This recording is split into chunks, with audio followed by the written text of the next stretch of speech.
Гранд продукција објави дека погребот и комеморацијата за продуцентот Саша Поповиќ ќе се одржат в четврток на 6 март. Би сакале да информираме јавноста дека во четврток на 6 март во 10 часот во главната конгресна сала на Центарот Сава ќе се одржи комеморација на основачот и креативен директор на Гранд продукција Саша Поповиќ. Истиот ден во 12 часот семејството ќе прима сочувство на бежаниските гробишта во црквата Свети Апостол Тома, каде во 13 часот и 45 минути ќе се одржи миса. Погребот ќе се изврши во 14 часот и 30 минути, пишува Гранд продукција.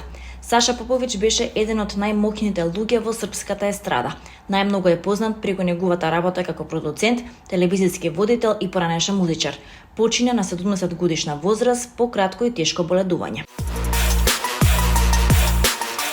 Хали Бери повторно го оживеа еден од најпознатите иконски моменти на Оскарите во овој век, кога се сретна со звездата на The Brutalist Адриан Броди. Имено познатата актерка која во 2002 година доби Оскар за филмот Monsters Ball го грабна Броди и шокантно го бакна штом повторно се сретна лице в лице на црвениот тепих. Хали Бери предизвика возбуда на доделувањето на Оскарите во 2025 година во театарот Долби во Холивуд, кога се бакна со колегата Адриан Броди, оживувајќи го еден од највозбудливите моменти од Оскарите што се одржаа на почетокот на 2000-тите. Таа се пошегува дека изненадувачкиот бакнеж бил одмазда откако Броди ја привлече и страстно ја бакна на церемонијата во 2003 година, веднаш откако доби Оскар за пијанистот. Жал ми е Џорџина, но морам да го направам ова, и рекла терката на партнерката на Броди, Џорџина Чепмен, додека го прекинувала неговиот разговор со новинарите на црвениот тепих. Потоа му ја стави едната рака околу вратот, а со другата го фати за рамо, бакнувајќи го.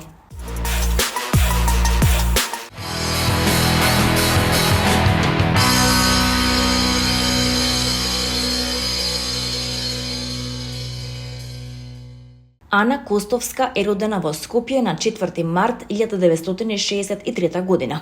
Таа е македонска глумица и пејачка. Се истакнува како глумица со многубројни главни и споредни улоги во представи од разни продукции, како и во телевизиски и филмски проекти, од кои најпознат е телевизиската серија Бушава азбука, за кој ги извидува насловните номери.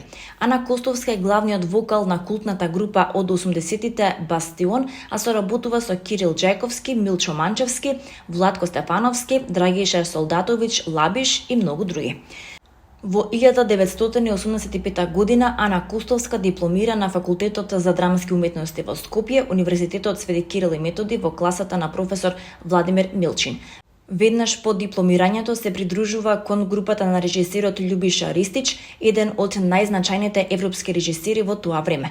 Глумечкиот занет го учи од најголемите југословенски театарски творци и дејци и во 1995 година се сели во Белград, каде продолжува да работи како глумец. Во 2001 година се враќа во Скопје, а 2007 година се вработува во Драмскиот театар во Скопје.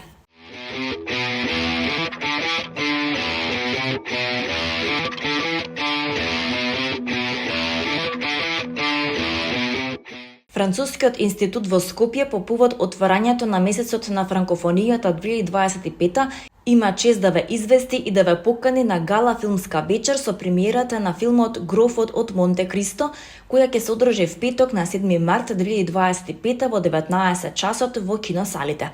Настанот свечено ќе го отвори господин Кристоф Ле Риголер, амбасадор на Франција, а по проекцијата следи коктел. По премиерата филмот ќе се прикажува во киносалите на редовниот репертуар од 8 март 2025 година.